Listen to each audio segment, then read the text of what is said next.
Hello friends, how are you? Welcome to our YouTube channel Dhyan Commerce, the key of success. Please like, subscribe, share and press bell icon for notifications. Thank you. जय माताजी all dear students, welcome to S Y B com semester 3।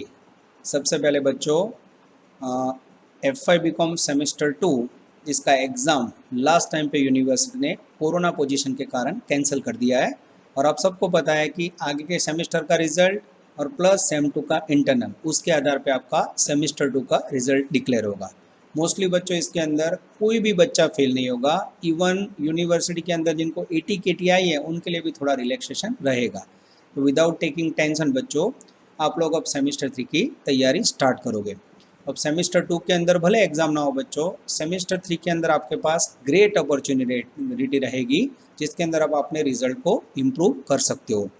अच्छा, हमने already 2 महीने, आपने देखा होगा, लगातार exam cancel होने के बाद भी ऑनलाइन सिस्टम से zoom application and YouTube through different different lecture study किए थे बच्चों। और अब आगे भी अभी जो स्थिति है उसमें गवर्नमेंट ने ऑफलाइन क्लासेस की परमिशन नहीं दी है, तो तब तक बच्चों गवर्नमेंट परमिशन ना दे तब तक हम लोग ऑनलाइन स्टडी करेंगे। अब गवर्नमेंट जैसे परमिशन देंगी, डिस्टेंस के साथ सारी फैसिलिटी के साथ हम लोग क्लास स्टार्ट करेंगे। तब तक बच्चों आपका स्टडी डिस्टर्ब ना हो, इसलिए हम लोग ऑनलाइन लेक्चर स्टार्ट कर रहे हैं। सबसे पहले बच्चों, S Y B com semester 3 के अंदर जो टॉपिक है और सब्जेक्ट्स है उसमें थोड़ा चेंज हो चुका है। तो सबसे पहले आपको हम लोग सब्जेक्ट का नॉलेज देंगे। Now we are taking subjects of S Y B com semester 3, जिसके अंदर पहला सब्जेक्ट है कॉस्ट अकाउंटिंग 1, जिसे प्यार से कॉस्टिंग 1 भी कहा जाता है। सेकेंड सब्जेक्ट है कॉरपोरेट अकाउंटिंग। थर्ड सब्जेक्ट है स्टैटिस्टिक्स। फोर्थ सब्जेक्ट है टैक्सेशन 1। फिफ्थ सब्जेक्ट है इंडियन फाइनेंशियल सिस्टम या फिर HRM। Sixth economics and seventh commercial communication CC and English now combined. अब बच्चों, सबसे पहले जो स्क्रीन पे आपको 7 सब्जेक्ट दिखाई दे रहे हैं उसमें अगर ध्यान से देखो तो बहुत सारा चेंजेस दिखाई दे रहा है। सबसे पहले आपके माइंड में ये होगा कि कौन सा सब्जेक्ट सेम 1-2 की कंपैरिजन में अवेलेबल नहीं है। तो बच्चों, सेमेस्टर 1-2 में आप लोग CC एंड इंग्लिश दोनों सब्जेक्ट अलग अलग स्टडी कर रहे थे। दोनों थियोरेटिकल और लैंग्वेज रिलेटेड सब्जेक्ट है। और बच्चों, वो दोनों सब्जेक्ट कंबाइंड हो चुके हैं और उसका हेडिंग आ चुका है कमर्शियल कम्युनिकेशन CC, यानी इंग्लिश का पार्ट की उसके अंदर ही आएगा। अब जो इंग्लिश सब्जेक्ट निकल चुका है बच्चों, उसकी जगह पे नया सब्जेक्ट एंटर्ड हो चुका है टैक्सेशन 1, यानी एक थियोरेटिकल सब्जेक्ट लेफ्ट हुआ है और एक प्रैक्टिकल सब्जेक्ट ऐड हुआ है। यानी बच्चों ऐसा कह सकते हैं कि फर्स्ट ईयर से TY में एक ही सेमेस्टर है जिसके अंदर आपके पास प्रैक्टिकल 4 सब्जेक्ट है। 2 अकाउंटेंसी के पेपर, एक स्टैटिस्टिक्स का और टैक्सेशन प्रैक्टिकल। यानी यहाँ अगर आप थोड़ी अच्छी मेहनत करते हो बच्चों तो अपने रिजल्ट के अंदर 10 to 15% इम्प्रूवमेंट कर सकते हो। और अब ये कोरोना की पोजीशन है बच्चों, हम सबको क्लास में ही पढ़ना अच्छा लगता है, लाइव इंटरेक्शन अच्छा लगता है बच्चों। और अभी जो सिचुएशन है उसमें जब तक क्लास चालू ना हो हम लोग थोड़ा थोड़ा ऑनलाइन स्टडी स्टार्ट करेंगे।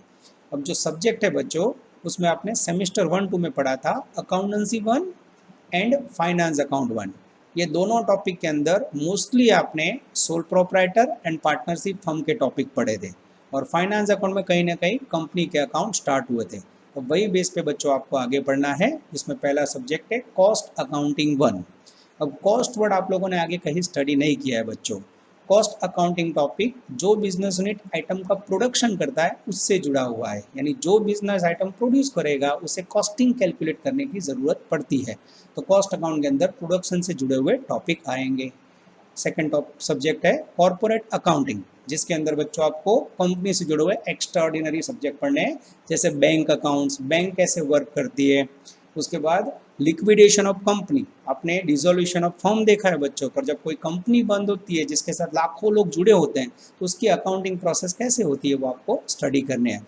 और उसके बाद valuation of goodwill and sales, कोई कंपनी का गुडविल प्रेस्टीज कैसे काउंटिंग होता है वो आपको कॉर्पोरेट अकाउंटिंग में देखना है। थर्ड सब्जेक्ट है स्टैटिस्टिक्स, जिसके बारे में आपको ध्यान सर और अच्छी तरह समझाएंगे। चौथा सब्जेक्ट है टैक्सेशन 1। आप लोगों ने बहुत बार सुना होगा बच्चों, इनकम टैक्स की रेड पड़ी, GST की चोरी हुई, ऐसे बहुत सारे वर्ड्स आप लोग एवरीडे देखते होंगे। अब सारे टैक्स निकाल के गवर्नमेंट ने GST गुड सर्विस टैक्स डाल दिया है। तो बच्चों, गवर्नमेंट कोई भी पर्सन का, एम्प्लॉय का टैक्स कैसे कैलकुलेट करते हैं, आपके पापा सैलरी में से टैक्स कैसे भरते हैं, या बिजनेस में ना तो टैक्स का कैलकुलेशन कैसे होता है। तो इनकम टैक्स एक प्रैक्टिकल सब्जेक्ट है जिसकी ज़रूरत अकाउंटिंग के साथ बहुत ज़्यादा रहती है। तो यहाँ आपको मार्केट के अंदर प्रैक्टिकल नॉलेज देने का यूनिवर्सिटी का पर्पस है, जो आपको टैक्सेशन 1 के तौर पे पढ़ना है। और उसके बाद बच्चों Indian financial system, IFS, economics and CC as it is semester 1-2 की तरह रहेंगे। BA जो सब्जेक्ट था OC बच्चों, उसका नाम हर बार बदलता रहेगा। लास्ट में HRM था, इस बार हो चुका है IFS। तो ये 7 सब्जेक्ट है बच्चों, ग्रेट अपॉर्चुनिटी आपके पास 4 सब्जेक्ट में मैक्सिमम स्कोर कवर करने का। देखते हैं आप कैसे मेहनत करते हैं। अब बच्चों इसके अंदर हम सब्जेक्ट स्टार्ट करें उससे पहले आपको इन्फॉर्मेशन दे देते हैं। We are taking first subject cost accounting 1 in online coaching. सबसे पहला सब्जेक्ट हम स्टार्ट करेंगे कॉस्ट अकाउंटिंग 1, जिसकी सबसे पहले पेपर स्टाइल में आपको समझाऊंगा पूरा सब्जेक्ट कैसे रन होगा, और फिर उसमें से एक टॉपिक हम स्टार्ट करेंगे। Now we are taking first subject cost accounting 1 paper style. अब बच्चों गुजरात यूनिवर्सिटी की पेपर स्टाइल के मुताबिक पूरा सब्जेक्ट कैसा रन होता है हम देखेंगे। टाइमिंग रहेगा 2.50 आवर्स यूनिवर्सिटी का, और मार्क्स आएंगे 70। इसके अंदर बच्चों सबसे पहला क्वेश्चन रहेगा क्वेश्चन 1A, जिसमें first theory of cost accounting 7 marks. Question 1A जिसके अंदर सेकंड क्वेश्चन रहेगा theory of cost accounting 7 marks. Option में question 1A again first theory of cost accounting 7 marks. Question 1A 2 theory of cost accounting 7 marks. और question 1B के अंदर बच्चों MCQ रहेंगे, जिसमें आपको कोई भी 4 MCQ अटेम्प्ट करने हैं आउट ऑफ 6, जिसका वेटेज रहेगा 4 मार्क्स। यानी पहला क्वेश्चन टोटल 18 मार्क्स का रहेगा, जिसमें 14 मार्क्स की थियरी और 4 मार्क्स के MCQ रहेंगे। यानी बच्चों यूनिवर्सिटी का कॉन्सेप्ट एकदम क्लियर है कि कॉस्ट अकाउंटिंग सब्जेक्ट के अंदर सबसे पहले कॉस्ट वर्ड के बारे में नॉलेज होना चाहिए। तो पहला यूनिट है उसके अंदर आपको 18 मार्क्स का कॉस्ट अकाउंट का बेस स्टडी करना है। Now we are taking question 2, इसके अंदर A फर्स्ट क्वेश्चन रहेगा sum of material account 1 7 mark. Question 2 A के अंदर सेकंड क्वेश्चन रहेगा sum of material accounting 1 7 marks. Option में question 2A 1 sum of material accounting 1 7 mark. Question 2A उसमें second question रहेगा sum of material account 2 7 mark. And question 2B जिसके अंदर आपको MCQ attempt करना है एनी 4 आउट ऑफ 6, वेटेज रहेगा 4 mark. यानी क्वेश्चन 2 के अंदर बच्चों कॉस्ट प्रोडक्शन के अंदर यूज होने वाला पहला वर्ड मटेरियल, उससे जुड़े हुए टॉपिक आपको स्टडी करना है। 14 मार्क के सम रहेंगे, ऑप्शन में 7 मार्क का सम एंड 7 मार्क की थियरी रहेगी। इस प्रकार के सेकंड क्वेश्चन भी बच्चों 18 मार्क्स का रहेगा। Now in cost accounting subject third question रहेगा question 3A sum of labour 7 marks, जिसके साथ क्वेश्चन 3A जिसमें सेकंड क्वेश्चन रहेगा सम या theory of labour 7 marks. Option में question 3A 1 sum of labour 7 marks, साथ में क्वेश्चन 3A 2 सम या theory of labour 7 marks. And question 3B के अंदर रहेगा बच्चों MCQ, जिसमें आपको एनी 3 आउट ऑफ 5 अटेम्प्ट करने हैं, जिसका वेटेज रहेगा 3 मार्क्स। यानी क्वेश्चन 3 कह सकते हैं बच्चों 17 मार्क का रहेगा। 7 मार्क्स के 2 क्वेश्चन, ऑप्शन में सेम 7 मार्क्स एंड 3 मार्क्स के MCQs, यानी टोटल वेटेज 17 मार्क्स रहेगा। Now we are taking question 4A sum of overheads, जो थोड़ा लेंदी और हैवी टॉपिक से 14 मार्क का सम रहेगा। ऑप्शन में क्वेश्चन 4A जिसके अंदर सम ऑफ ओवरहेड्स मशीन ओवरहेड का रहेगा 14 मार्क्स। यानी क्वेश्चन 4 के अंदर 14 ऑप्शन 14 रहेगा। क्वेश्चन 4B जिसके अंदर रहेंगे MCQ any 3 out of 5 3 marks, यानी क्वेश्चन 4 भी बच्चों रहेगा आपका 17 मार्क्स का। यानी पूरा सब्जेक्ट अगर आप ध्यान से देखो तो बच्चों पहले 2 क्वेश्चन रहेंगे 18 मार्क्स के, और बाकी 2 क्वेश्चन रहेंगे 17 मार्क्स के। इस प्रकार से आपका 17 मार्क का पेपर रहेगा। अगर आप अच्छी मेहनत करते हो बच्चों तो ये सब्जेक्ट पूरा प्रैक्टिकल और मैक्सिमम मार्क्स आप कवर कर सकते हो। ये सब्जेक्ट के अंदर बच्चों हम पहला टॉपिक स्टार्ट करेंगे material accounting. Now cost accounting one subject की पूरी पेपर स्टाइल समझने के बाद बच्चों, कॉस्ट अकाउंटिंग वन सब्जेक्ट के अंदर पहला बेसिक टॉपिक स्टार्ट करने जा रहे हैं हम लोग, material account one. Now we are taking cost accounting one first topic material account one, जिसके अंदर बच्चों सबसे पहले सब्जेक्ट का मीनिंग समझेंगे हम। कॉस्ट अकाउंटिंग के अंदर meaning of cost, total expenses arises between production to sales of any item is known as cost। यानी कोई भी आइटम का प्रोडक्शन स्टार्ट करो बच्चों, वहाँ से आइटम सेल करो, उसके बीच में जो एक्सपेंडिचर अराइज होता है दैट इज़ कॉल्ड कॉस्ट। अब आपके माइंड में ये होगा कि सर कॉस्ट के अंदर प्रोडक्शन से सेल के बीच में कौन कौन से एक्सपेंडिचर अराइज होते हैं। तो बच्चों जनरली सबसे पहले आपके माइंड में ये क्वेश्चन क्लियर हो जाना चाहिए कि कॉस्ट अकाउंटिंग इसकी ज़रूरत किसको पड़ती है। सबसे पहले आपने सेमेस्टर 1-2 में accountancy 1, account 2, finance account 1-2 study किया है। अब बच्चों कॉस्ट वर्ड, बिजनेस के अंदर कोई भी बिजनेस को कॉस्ट कैलकुलेट करने की ज़रूरत कब पड़ती है, जब वो बिजनेस यूनिट आइटम का प्रोडक्शन करे। यानी आपके माइंड में क्लियर होना चाहिए, कोई भी बिजनेस यूनिट आइटम का प्रोडक्शन से सेल करे, उसे आइटम का कॉस्ट फाइंड करना ज़रूरी है। जिसके अंदर बच्चों मेनली कॉस्ट के 3 खर्च होते हैं, जिसे कहा जाता है element of cost. There are 3 element of cost. Cost के मेन 3 प्रकार के एक्सपेंडिचर है। First material, second labour and third overheads. यानी मटेरियल, लेबर, ओवरहेड बच्चों कॉस्ट अकाउंट के मेन 3 खर्च हैं। कोई भी आइटम का आप एग्जांपल लो, ये 3 एक्सपेंडिचर कंपलसरी होंगे, इसीलिए आपका पहला टॉपिक है मटेरियल अकाउंट 1। अब ये तीनों खर्च से बच्चों कॉस्ट वर्ड कैसे जनरेट होता है, एक एग्जाम्पल के अंदर मैं आपको पूरा कॉस्ट का कॉन्सेप्ट समझाता हूँ। सपोज गोगो नाम की एक company, Gogo company produces Gogo pen, एक गोगो नाम की पेन बना रही है। For production of Gogo pen first item required is called material. Pen बनाने के लिए बच्चों सबसे पहले हमें चाहिए material. For example plastic, ink and point. Pen बनाने के लिए बच्चों हम बाजार में से सबसे पहले पेन प्लास्टिक की होती है, तो उसके लिए प्लास्टिक लाएंगे, लिखने के लिए इंक एंड पॉइंट लाएंगे। This is called first expenditure for producing pen material. After that, after receiving material, second element required is workers or laborers who is working for production, and payment to them is called labor or salary।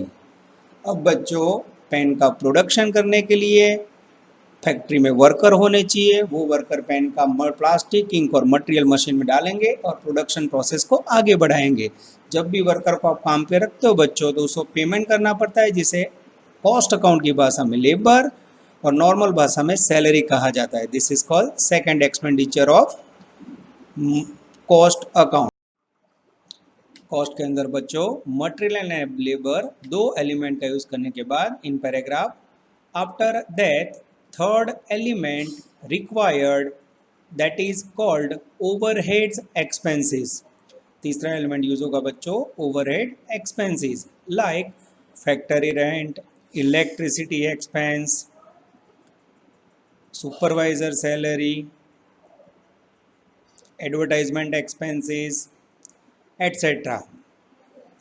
After completing these 3 expenses, we receive cost of an item। यानी बच्चों कोई भी item का एक example लेते हो, TV produce करो, bike produce करो, पेन प्रोड्यूस करो, हर एक आइटम प्रोड्यूस करने के लिए सबसे पहले आपके पास मटेरियल होना चाहिए। सेकेंड एलिमेंट्स वर्कर होना चाहिए, जिन्हें आप सैलरी पेमेंट करोगे। थर्ड एलिमेंट बच्चों प्रोडक्शन के लिए आपको जगह चाहिए, जिसका रेंट, इलेक्ट्रिसिटी बिल, माल बेचने के लिए एडवर्टाइज करोगे, डिलीवरी वन रखोगे। ये सारे एक्सपेंडिचर को ओवरहेड्स, कॉमन एक्सपेंडिचर कहा जाता है। ये 3 का टोटल करने के बाद बच्चों हमें रिसीव होगा कॉस्ट वर्ड।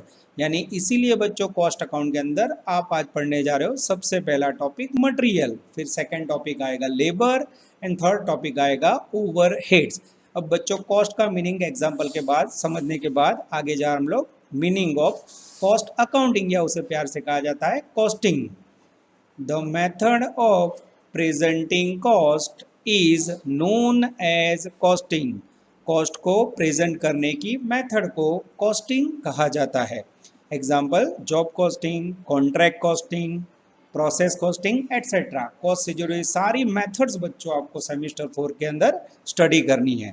इन अदर मीनिंग, अदर लैंग्वेज में, cost accounting is a system of accounting which helps in determining cost of production of goods or service with reasonable accuracy and also tell us how this cost is made up। यानी cost accounting cost को present करने की ऐसी method है बच्चों जिसके अंदर कोई भी आइटम प्रोड्यूस करो उसकी कॉस्ट कैसे कैलकुलेट होगी और उसके अंदर क्या क्या इंक्लूड हुआ उसकी इंफॉर्मेशन आपको दी जाती है। कॉस्ट वर्ड का और कॉस्टिंग का मीनिंग समझने के बाद बच्चों अब हम टॉपिक का मेन मीनिंग समझने जा रहे हैं, मीनिंग ऑफ मटेरियल जो प्रोडक्शन में फर्स्ट यूज होता है।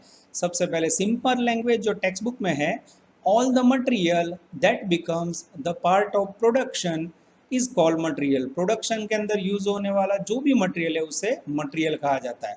पर बच्चों इसमें मीनिंग क्लियर नहीं हो रहा है, दूसरी लैंग्वेज में मीनिंग समझते हैं। Basic item required for starting production is called material.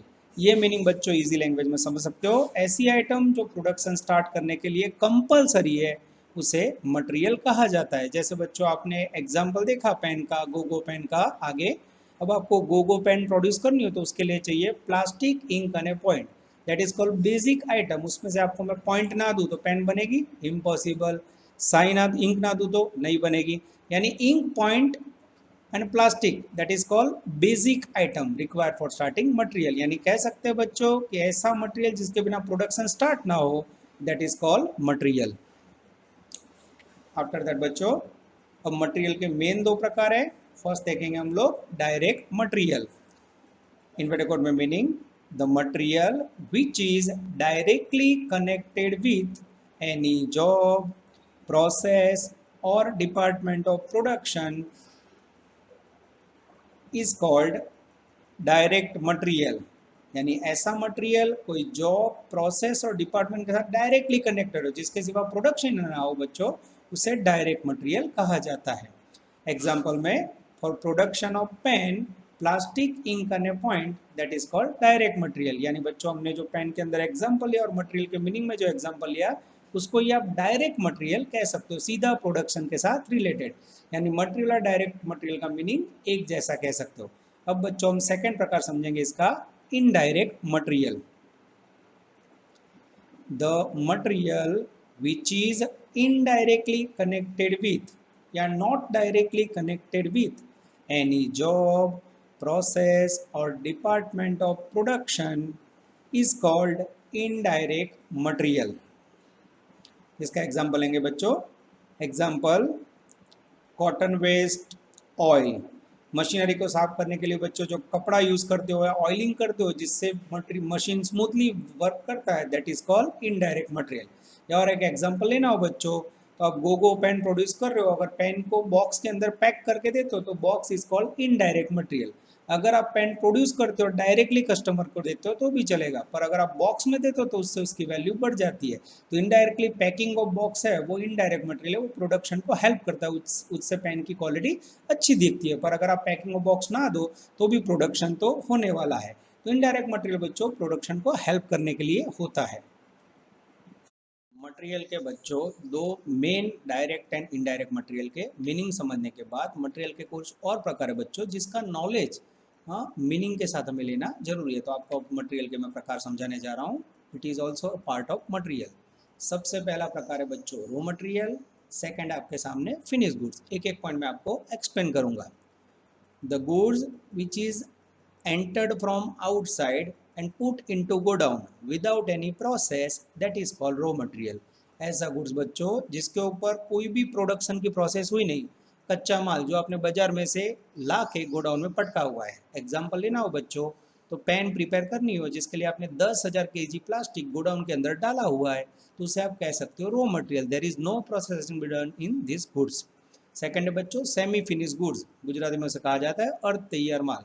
The goods which some process finished and some process left, that is called semi finish goods. कुछ कुछ प्रक्रिया हो चुकी हो बच्चों और कुछ बाकी हो, उसे कहा जाता है सेमी फिनिश गुड्स। जैसे मैं एग्जांपल से समझाता हूँ, सपोज हमारे पास गोगो पेन का प्रोडक्शन करने का डिपार्टमेंट में, जिसमें गोगो पेन प्रोड्यूस करने के लिए हमें 3 स्टेज में काम करना है। ए स्टेज जिसके अंदर हम प्लास्टिक और इंक डालते हैं, बी स्टेज जिसके अंदर पेन का वर्किंग होता है, और सी स्टेज के अंदर पेन प्रोडक्शन होके रेडी होके बाहर आती है। अब सपोज गुड्स की ए एंड बी प्रक्रिया पूरी हो चुकी हो और सी प्रोसेस बाकी हो, ए बी पूरी सी बाकी हो, तो इस प्रकार का गुड्स जो सी में एंटर होकर लटका हुआ है उसे कहा जाता है semi finished goods. Some process finished and some process left. Third word बच्चों समझने जा रहे हैं हम लोग, finish goods. And fourth word है work in progress. This all are called part of material. Finish goods बच्चों यानी तैयार माल, the goods which all process has been done and ready for sale, that is called finish goods. जैसे कि बच्चों मैंने 1 लाख गोगो पेन प्रोडक्शन करके पैक करके गोडाउन में रखी हुई है। अब कोई कस्टमर आएगा पेन लेने तो उसको आराम से पेन दे पाओगे, उसके ऊपर कोई भी प्रोसेस बाकी नहीं, यानी फिनिश गुड्स का meaning goods ready for cell, जिसके ऊपर कोई प्रोसेस बाकी ना हो। चौथा वर्ड है बच्चों work in progress. Second semi finish goods and work in progress. Mostly teachers 99% बच्चे इसके अंदर कंफ्यूज होते हैं बच्चों। सेमी फिनिश गुड्स का मीनिंग मैंने अभी समझाया, अब आपको वर्क इन प्रोग्रेस समझा रहा हूँ। मोस्टली कंस्ट्रक्शन के अंदर रोड साइड पे आपने देखा होगा जहाँ रोड काम का चालू हो वहाँ लिखा होता है काम चालू है, वर्क इन प्रोग्रेस, यानी अब वो रोड बन रहा है वहाँ से मत जाओ, यहाँ रोड बन रहा है फिर भी हम लोग उस पर ही जाते हैं। तो वर्क इन प्रोग्रेस का मीनिंग है, ऐसा कह सकते हैं बच्चों, working running, not completed but started. ठीक है, एग्जाम्पल लेते हैं वही गोगो पेन का।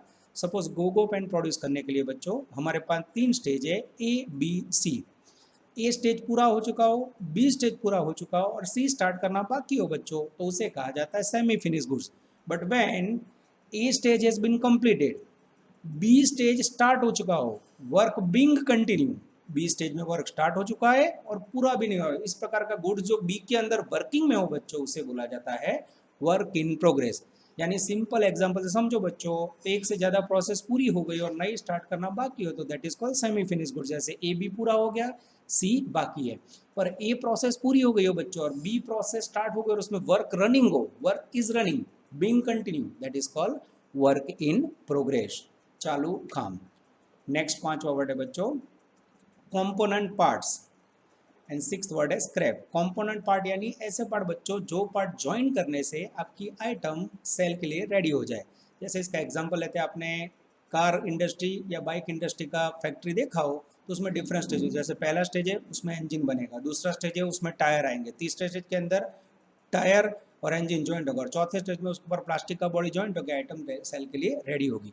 तो अगर आपका जो बाइक है बच्चों उसको आपके ऊपर जो प्लास्टिक का बॉडी होता है black colour blue colour, Activa देखो तो उसका जो बॉडी होता है बच्चों वो अलग होता है, अंदर के जो पार्ट्स और इंजन होता है वो सेम होता है। तो ऐसे पार्ट यानी प्लास्टिक का बॉडी जिसको ज्वाइन करने से आइटम सेल के लिए रेडी हो जाए, that is called component part. The part which is added for selling of item it's called component part, छूटा भाग हो। छठा वर्ड है बच्चों स्क्रैप। प्रोडक्शन के दरमियान कई बार बच्चों कटिंग और शेप देने में वेस्टेज निकाला है। जैसे आप पेन के लिए 10,000 किलो प्लास्टिक लाए हो पर उसमें 500 किलो प्लास्टिक शेप देने में वेस्टेज निकला, तो that is called scrap material. भंगार जो होता है बच्चों उसकी प्राइस कम होती है but it is a part of material, ऐसा कह सकते हैं। 7 consumable stores. 8 defective goods. Consumable stores यानी ऐसा कह सकते हो बच्चों, ऐसा मटेरियल जो इनडायरेक्टली प्रोडक्शन को हैंड करे जिसकी प्राइस या कॉस्ट प्रोडक्शन के अंदर नॉमिनल हो। जैसे पेन बनाने के लिए जो मशीनरी है बच्चों उसके अंदर आप ऑयलिंग करते हो, कई बार मशीनरी हार्ड चल रही है उसमें ऑयलिंग करो तो स्मूथली चलेगी। मशीन को साफ करने के लिए कपड़ा रखते हो कॉटन वेस्ट, गुजराती में उसे गाभा कहा जाता है, कॉटन वेस्टेज यूज़ करो बच्चों, तो उससे क्या होगा मशीन साफ रहेगा, ऑयलिंग करोगे तो मशीन स्मूथली वर्क करेगा और पेन का प्रोडक्शन अच्छा होगा। अब उसका पार्ट अगर आप काउंट करते हो बच्चों प्रोडक्शन के अंदर तो एकदम नॉमिनल रहेगा, उसकी कॉस्ट नॉमिनल है। जैसे हमारे क्लास के अंदर हम बताओ बच्चों तो हम बोर्ड रब करने के लिए एक आपको बता दो फलालिन का कपड़ा येलो कलर का यूज़ करता है, तो वो मेरे प्रोडक्शन के अंदर कितना असर करेगा। कोचिंग क्लास के अंदर वो कपड़ा रखूँ या ना रखूँ कोई असर नहीं करता, पर वो कपड़े से बोर्ड साफ करने से बोर्ड एकदम नीट एंड क्लीन होगा। It is a part of material ऐसा कह सकते हैं, पर उसकी प्राइस बहुत ही कम होती है। और 8 नंबर में बच्चों डिफेक्टिव गुड्स। ये कई बार प्रोडक्शन करते समय बच्चों रॉ मटेरियल का लॉट ही डिफेक्टिव आता है। जैसे आप रेडीमेड गारमेंट फैक्ट्री चला रहे हो, आपने जो कपड़ा मंगवाया वो कपड़ा ही डिफेक्टिव है, उसमें दाग है, तो आपको पता होगा जब भी आप डिफेक्टिव आइटम खरीदते हो तो उसका प्राइस नॉर्मल से कम होता है। तो डिफेक्टिव गुड्स की हमेशा प्राइस कम होती है, but it is a part of material. तो ये बच्चों 8 प्रकार है मटेरियल के डिफरेंट डिफरेंट्स, जो आपको नॉलेज के लिए एमसीक्यू में या कहीं पूछे जा सकते हैं। ये 8 प्रकार आपको याद रखने हैं बच्चों। इसका डिटेल वर्क मैं आपको पीडीएफ कॉपी में आपकी वीडियो गैलरी के अंदर या नोटिस के अंदर आपके ध्यान कॉमर्स के एप्लीकेशन में भेज दूंगा। अभी आपको मात्र समझना है, और मटेरियल के अंदर भी इसको डीप में हमने लिखा हुआ है।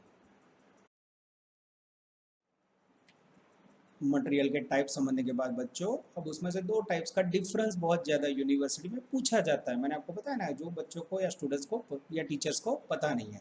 Difference between semi finish goods and work in progress. सबसे पहले बच्चों हम लोग मीनिंग देख रहे हैं सेमी फिनिश गुड्स का। Goods which some process finished and some process left is called semi finish goods.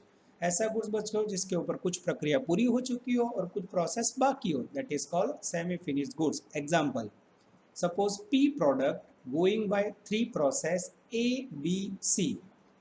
A and B process is finished and C process is not yet started, then it is known as semi-finished goods। अभी बच्चों जो मैंने आप 5 प्रकार समझा उसको theory के अंदर अब मैंने लिख के दिया है कि भाई एक आइटम है पी प्रोडक्ट जिसके अंदर 3 स्टेजेस है A B C. Suppose A and B process item की पूरी हो चुकी हो और सी प्रोसेस शुरू होना बाकी हो, तो इस प्रकार का गुड्स जो प्रोडक्शन के अंदर लटका हुआ है उसे कह सकते हैं सेमी फिनिश गुड्स, गुजराती में अर्ध तैयार माल। Now we are taking work in progress, meaning the goods still in the process of being manufactured on which some process is partly done and some process being continue। ये being continue word बच्चों important है। being continue is called work in progress। ऐसा goods बच्चों जिसके ऊपर कुछ प्रक्रिया पूरी हो चुकी हो और एक आध प्रोसेस being continue रनिंग हो तो उसे WIP वर्क इन प्रोग्रेस कहा जाता है। Example, P product going by P process A B C। Same example ले रहे हैं हम लोग।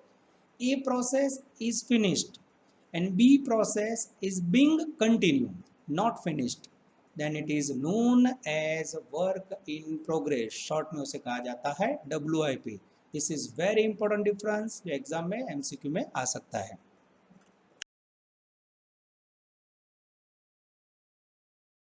Please like, subscribe, share and press bell icon for notifications.